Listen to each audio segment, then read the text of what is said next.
안녕하세요. 여의도에서 신속하고 정확한 정보를 알려드립니다. 여의도 정보맨 여정입니다. 7월 19일 오늘 여정 경제 정보는요.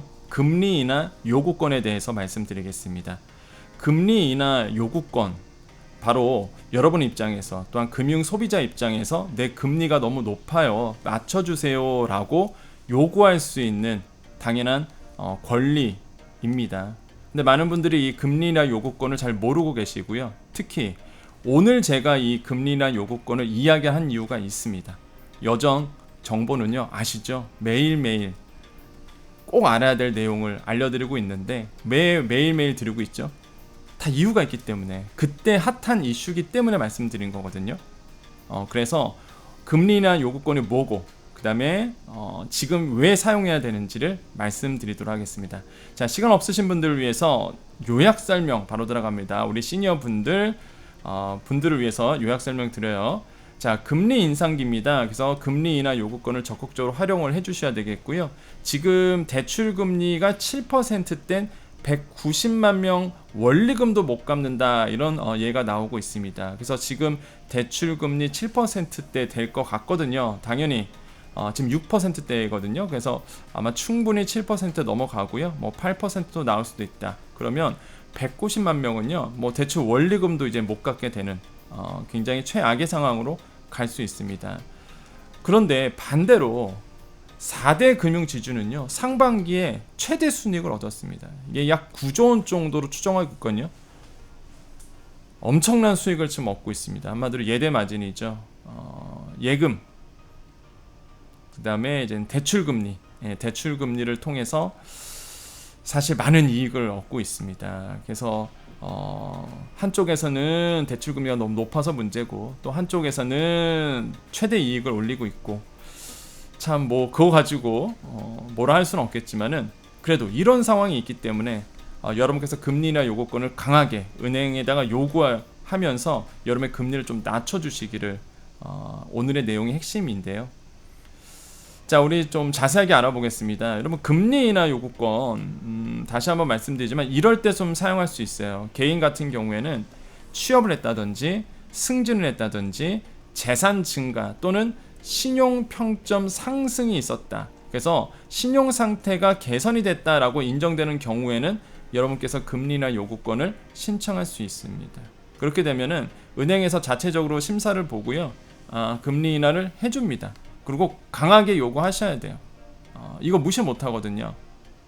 법인 그리고 개인 사업자이신 분들 잘 보십시오. 우리 많죠. 우리 소상공인분들, 자영업자들 재무 상태가 개선됐다든지 신용 등급 또는 개인 신용 평점 상승이 됐다든지 신용 상태 개선이 나타났을 경우 여러분께서 금리나 요구권을 강하게 요청할 수 있습니다.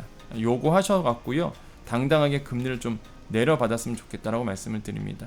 물론 아마 그러실 거예요. 코로나19로 인해서 개인 신용평점이 많이 낮아졌어요, 이런 분도 있습니다. 당연하겠죠. 너무 어려우니까. 하지만 반대인 경우도 신용평점이 상승하신 분도 계십니다. 때로는 그런 분들 같은 경우에는 강하게 좀 개인사업자 중심으로 봤을 때 금리나 요구권을 좀 활용해 주시기를 간곡하게 부탁을 드립니다. 제가 왜 이런 말씀을 드리느냐, 현재 지금 금감원에서 또한 금융위원회에서도 이 금리나 요구권에 대한 내용을 다시 한번 강조를 하고 있습니다. 자, 그 공문 잠깐 보고 오겠습니다. 자, 금융위원회에서요, 7월 17일 날 일요일이었습니다. 쉬는 날이었어요, 주일날. 그런데 뭐 얼마나 급했는지 보도자료 설명자료를 내면서 금융위, 금감원은 금리나 요구권 활성화를 위해 금융권과 함께 노력하고 있습니다 라는 기사를 냈습니다. 보도자를 냈거든요. 이게 왜 나왔냐면, 스토리는 이래요. 일부 매체에서 그 금융업권의 금리나 요구권 수용률이 줄고 있다. 한마디로 금융 소비자들이 내 금리 낮춰주세요 라고 금리나 요구권을 요구했는데, 근데 이제 은행권에서, 금융권에서 그걸 받아들이는 수용률이 줄고 있다. 그럼 니네 뭐 하고 있는 거냐. 금융업별로 금리나 요구 심사 기준과 불수용 사유에 대한 불투명한 공개 등을 통해 제도의 실효성을 높여야 한다라는 취지로 기사가 보도가 됐습니다. 그래서 금융위원회하고 금융감독원이 아니다. 우리 열심히 하고 있다. 이러면서 이젠 그 얘기를 하고 있는 거예요. 근데 이 뜻은 뭐냐면요. 지금 금융위와 금감원 같은 경우에 지금 이제는 아시겠지만은 그 민생에 대한 많은 정책들을 내고 있습니다. 되게 예민해요, 지금. 이런 기사가 나와서 지금 이런 보도자료도 금융위에서 낼 정도면은 지금 다시 한번 은행권에 압박을 하고 있습니다. 무슨 얘기냐? 야, 금리 인하 요구 수용률 지금 낮아지고 있다는데 니네 뭐 하고 있는 거야? 지켜보고 있어? 이렇게. 그럼 은행권이나 금융권에서는 또 긴장할 수밖에 없습니다. 무슨 얘기냐면 과거에 여러분께서 금리 인하 요구권을 강하게 요구하셨을 때에 거부당한 사례가 있었다 그러면 지금 분위기가 좀 달라졌다는 얘기죠. 지금 여러분께서 금리 인하 요구권을 행사하게 되면 금융권에서나 특히 은행권에서 지금 수용률이 높아질 수밖에 없습니다. 그래서 내가 승진을 했다든지 아니면 내가 신용도가 좀 좋아졌다든지 아니면 내가 재무 상태가 개선됐다든지 이런 어떤 상황이 있다 하시는 분들은 강하게 금리 인하 요구권을 요구하시고요. 또한 현재가 내가 그런 상황이 아니더라도 내가 앞으로 내가 재무 상황이 개선돼지고 신용도가 높아진다 라고 했을 경우 잊지 말고 그때 가서 금리 인하 요구권을 꼭 활용하셔야 됩니다. 지금처럼 금리가 높아질 때에 조금이라도 낮출 수 있는 방법이거든요. 이게 슬기로운 금융생활입니다, 정말로. 그래서 잊지 말고요. 금리 인하 요구권을 꼭 기억하셨으면 좋겠어요. 제가 금리 인하 요구권은 옛날부터 있었던 제도입니다. 근데 제가 왜 오늘 이슈를 말씀드릴까요? 오늘. 그렇죠. 지금 분위기가 매우 이런 식으로 흘러가고 있거든요. 금융위와 금감원이 지금 발등에 불 떨어진 상태입니다. 특히 금융위 같은 경우에는 실수를 했어요. 어떤 실수? 발표를 했잖아요. 민생 현황에 대해서 발표했었을 때에 아시겠지만은 그 청년들의 그 비탄감, 코인, 가상화폐, 가상자산, 뭐 부동산 투자 실패한 거에 대해서 이자를 뭐 원금 탕감해주겠다. 원금은 아니고 이자에 대해서 탕감해주겠다. 이런 부분들을 얘기를 했는데, 그러니까 사실 의도는 알겠는데 하필 가상자산에 대한 얘기를 꺼내는 바람에 지금 엄청난 지금 도덕적 해이라든지 아니면 비판을 받고 있습니다. 지금 금융위도 아차 싶거든요, 지금. 그래서 지금 모니터링을 되게 강화하고 있을 겁니다. 그래서 아마 이거 굉장히 많이 요구할 거예요. 어떻게든 간에 은행 쪽에다가. 그러니까 여러분 입장에서는 금리 인하 요구권을 꼭 활용할 수 있는 환경은 좀 만들어졌다고 보거든요.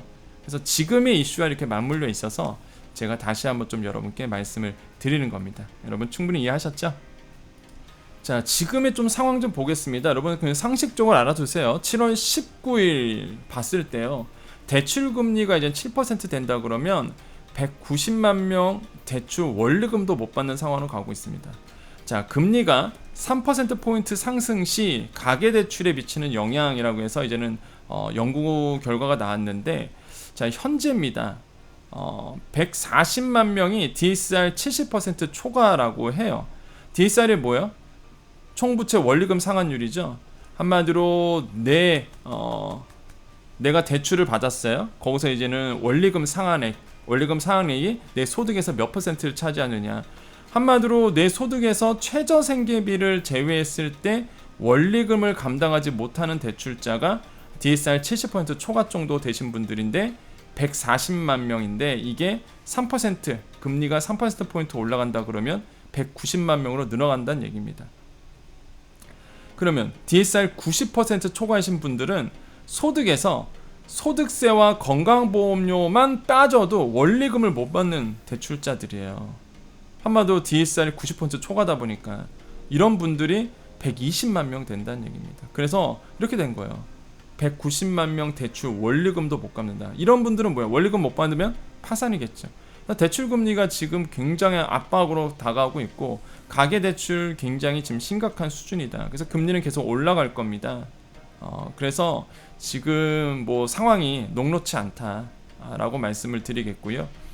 자, 그런데 이런 상황에서 사실 또 금융지주들, 그러니까 은행이라고 보시면 돼요. 약 9조 원 정도의 상반기 순이익이 날 것으로 보고 있습니다.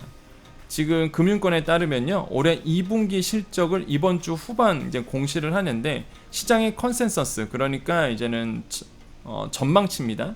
한 4조 3천억 원 정도 예상하고 있고요. 1년 전에 비해서 6%가량 증가한 수준이고요.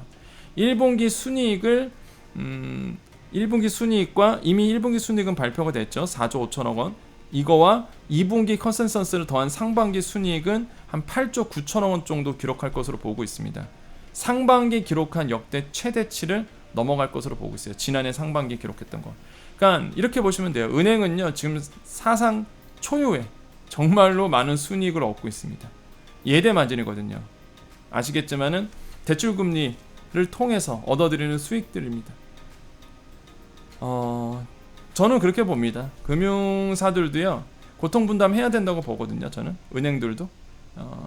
그래서 지금 소상공인들 지원하라고 정부는 압박을 하고 있습니다. 그래서 정부도 지금 소상공인 도와주려고 많이 노력하고 있어요, 사실. 그리고 정부가 못 해주는 그 틈새가 있잖아요.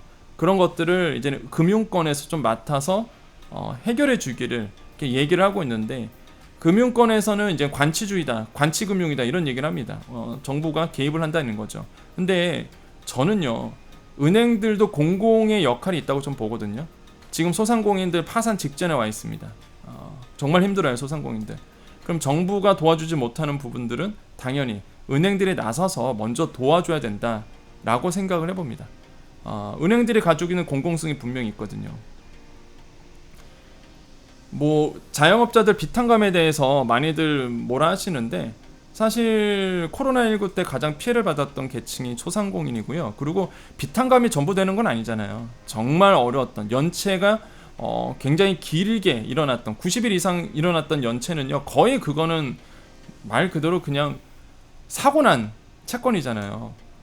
그런 것들을 좀 은행들이 알아서, 정부가 못하는 부실 채권들을 은행들이 좀 알아서 소각을 시켜준다든지 고통분담을 좀 해주는 부분은 좀 필요하다고 보여지거든요. 물론 어떻게 보면은 왜 은행이 책임져야 되냐라고 볼 수 있겠지만은 저는 충분히 은행들도 공공성을 회복해야 된다고 보여집니다. 그래서 최대 실적을 내고 있고요. 제가 아시는 은행권 다니신 분들은 진짜 보너스 장난 아니거든요. 농담이 아니라 정말 많아요. 그러니까 한편으로는 이게 뭐지? 막 이런 생각이 듭니다. 어떤 분들은, 소상공인 분들은 진짜 막, 제가 이게 편나게 하는 게 아니에요. 이게 너무 심해져 갖고 격차가 너무 벌어져 갖고요. 어떤 분들은 진짜 뭐 대출금 때문에, 제가 그 댓글 주신 분들 읽어보면 뭐 지금 가족이 좀 굶고 있고 대출 원리금 때문에 압박을 하고 있는데, 또 어느 쪽에서는 너무 많은 순이익 때문에 뭐 돈을 못 써서 날리고. 그러니까 저는 이거는 좀 최대 순이익이 낮고 그러면 은행들도 어느 정도는 고통 분담을 좀 해줘야 되지 않나, 이런 생각을 좀 해봅니다. 이건 물론 제 개인적 생각이고요. 물론 이것에 동의 못하시는 또 금융권에 계신 분도 계시겠지만, 실제 이제는 여러분의 그 소상공인의 삶을 조금만 이렇게 들여다 본다 그러면 충분히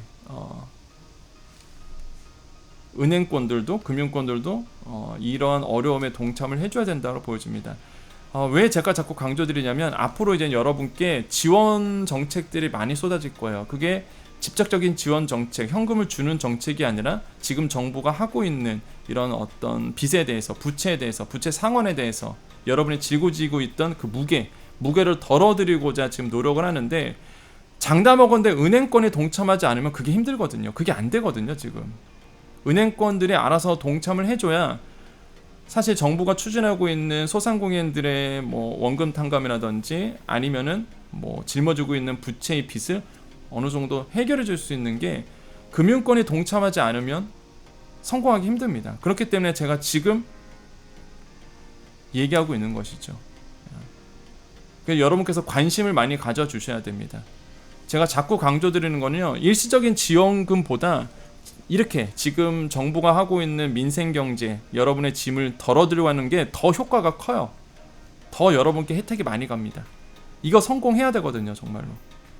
그래서 여러분도 힘을 모아주셔야 되겠고, 어떻게든 간에 이번에 정부가 발표했던 소상공인 지원 정책들이 잘 이루어져서 우리 소상공인 분들, 자영업자 분들 또한 특고 프리랜서 분들이 좀 부담의 짐을 좀 덜었으면 좋겠다. 그러기 위해서 저도 계속 지금 분위기 조성하고 있고요. 여러분 위해서 계속 이야기를 하고 있습니다. 그래서 오늘 얘기는 금리 인하 요구권이었어요.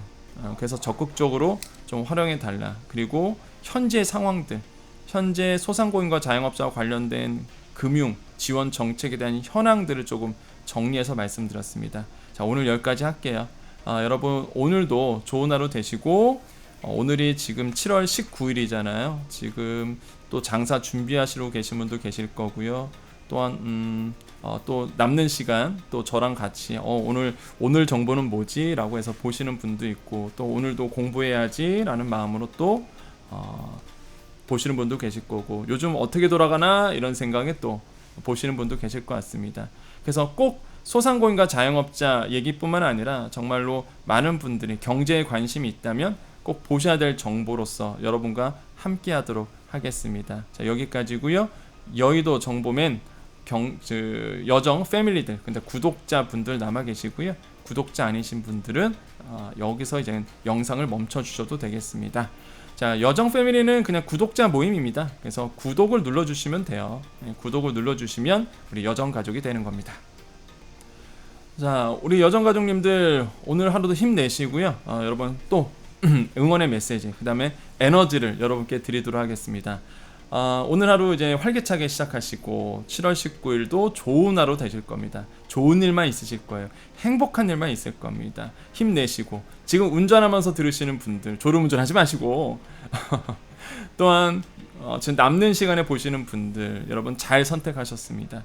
계속 팩트 있는 정보, 그 다음에 요즘 세상 돌아가는 이야기, 경제 이야기를 계속적으로 매일매일 재미있고 유익하게 드리도록 하겠습니다. 오늘 또 아침에 그 화요일은 제가 이제 YTN 뉴스 출연하잖아요. 아침 7시 10분쯤에. 그래서 또 막 금리 얘기하고 지금 현재 대출 얘기하고 또한 지금 외환시장 얘기하고 그러면서 마음은 진짜 살 얼음을 걷고 있는 느낌이에요. 외환 보유고도 계속 줄고 있죠. 지금 외환 줄고 있는 게, 우리는 외환 보유고 줄고 있는 게 2008년도, 그러니까 97년도 IMF 때랑 2008년도 금융위기 때 그때밖에 없었거든요. 근데 지금 세 번째예요. 지금 외환 보유고가 계속 줄고 있는 게 뭐 걱정할 정도는 아닌데, 하지만 4개월 연속 줄고 있다는 거, 이게 조금 좀 찜찜하기도 하고요. 그만큼 우리나라의 지금 환율이 문제이기 때문에 그렇습니다. 그래서 제 마음은 표현은 못 하드리는데 굉장히 그 살 얼음을 좀 걷고 있는 듯한 느낌이에요. 그래서 막 이런 생각이 들면은 우리 소상공인들, 자영업자 생각하면은 가슴이 좀 많이 아픕니다. 얼마나 힘드실까. 지금 돈이 돌아야 되는데 지금 소비자들도 지갑을 닫고 있고, 오히려 그 코로나19 때보다 더 지금 경기가 위축이 되다 보니까, 그 당시에는 돈이라도 풀었죠, 정부가. 그렇죠. 그 당시에는 막 재정 지출 늘리면서 돈이라도 풀었죠. 지금은 사실 돈 풀기가 어렵거든요, 물가 때문에. 돈도 안 돌죠. 재료값은 오르죠. 그러니까 대출은 또 받아야 되죠. 당장 운영 자금 없다 보니. 근데 금리는 계속 올라가죠. 야, 이거 왜 모르겠습니까, 제가. 그러니까 막 소상공인들, 자영업자, 특고 프리랜서 분들 생각하면은 이게 가슴도 아프고, 제가 그럼 어떻게 해야 될까, 이런 고민들을 정말 많이 합니다. 제가 어떻게 도와드릴 수 있을까. 그래서 계속적으로 시장을 알려드리고, 지금 이렇게 돌아가고 있습니다. 그래서 이거는 꼭 지금 하세요. 이거는 지금 하지 마세요. 이렇게 좀 가이드를 드리는 게 여러분을 도와드리는 일이 아닐까, 이런 생각을 해봅니다. 여러분 항상 여러분과 함께 합니다. 매일매일 여러분과 함께 소통하고요. 매일매일 여러분께 같은 호흡을 하고 있습니다. 여러분 두려워하지 마세요. 누군가는 여러분을 위해서 걱정하고 있고요. 누군가는 여러분과 함께하고 있다는 사실 잊지 않았으면 좋겠어요. 제가 오늘 이제 새벽 5시에 일어나서 아침 YTN 뉴스 준비하면서 이런 생각을 해봤습니다. 눈을 딱 떴는데 누군가가 나와 함께하고 있구나. 오늘도 내가 누군가와 함께하고 있구나라는 마음, 그 되게 안심이 되더라고요. 되게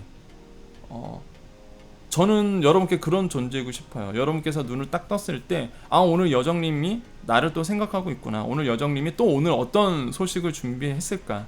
여정님이 과연 나를 위해서 어떤 정보를 가지고 왔을까. 그 말은 여러분과 제가 계속 호흡을 하고 있다는 얘기거든요. 그래서 지금 경제적으로 굉장히 어렵고 심란하고 마음이 두렵고 심리적으로 압박이 있으신 분들은요, 매일 제가 여러분과 소통하고 있습니다. 뭐 제가 크게 위안이 안 될 수도 있고요, 크게 도움이 안 될지라도 그래도 조금이라도 누군가가 여러분을 걱정하고 여러분과 함께 있다는 그 심리적 위안을 좀 얻었으면 좋겠어요. 저도 똑같거든요. 여러분 통해서 저도 여러분 믿고 가고 있는 거고, 여러분도 이렇게 지금 현재 압박이 온 상태라 그러면 굉장히 디프레스, 그러니까 이렇게 눌려있다, 내 마음이 눌려있다고 하신 분들은요, 적어도 저만큼은 여러분께 항상 매일매일 여러분을 만나고 여러분의 이야기를 듣고자 노력하고 여러분을 걱정하고 있다는 거. 뭐 제가 정부처럼 돈을 써서 여러분을 도와드릴 수는 없지만은 적어도 여러분의 그 마음 가운데 좀 위안이 되고 싶습니다. 그게 제가 해드릴 수 있는 최선의 길이 아닐까. 물론 좋은 정보 드리는 거 중요하죠. 하지만 이 어려울 때 누군가 동행하고 있다는 거, 여러분의 삶의 여정에 제가 함께하고 있다는 거 해줬으면 좋겠고요. 여러분 지금 혹시나 나쁜 생각 가지고 계시는 분들은 절대 그러시면 안 됩니다. 무슨 말인지 아시죠? 지금 댓글 보면 너무 어려워하시는 분들이 너무 많으셔갖고요. 여러분 절대 나쁜 생각 하지 마시고 오늘도 꼭 힘을 냈으면 좋겠다라고 생각을 해봅니다. 자, 인사드립니다. 제가 끝에 가서 인사말이 좀 너무 길었네요. 마음이 짠하다 보니까 그렇습니다. 자, 여러분 힘내시고요. 여러분 늘 여러분과 함께하는 여의도 정보맨 여정이 되도록 노력하겠습니다. 우리 인사해야죠. 여러분 힘내십시오. 오늘도 여러분께 좋은 일이 일어납니다. 오늘도 여러분께 좋은 일이 일어납니다. 오늘도 여러분께 좋은 일이 일어납니다. 여기까지 여의도 정보맨 여정이었습니다. 감사합니다.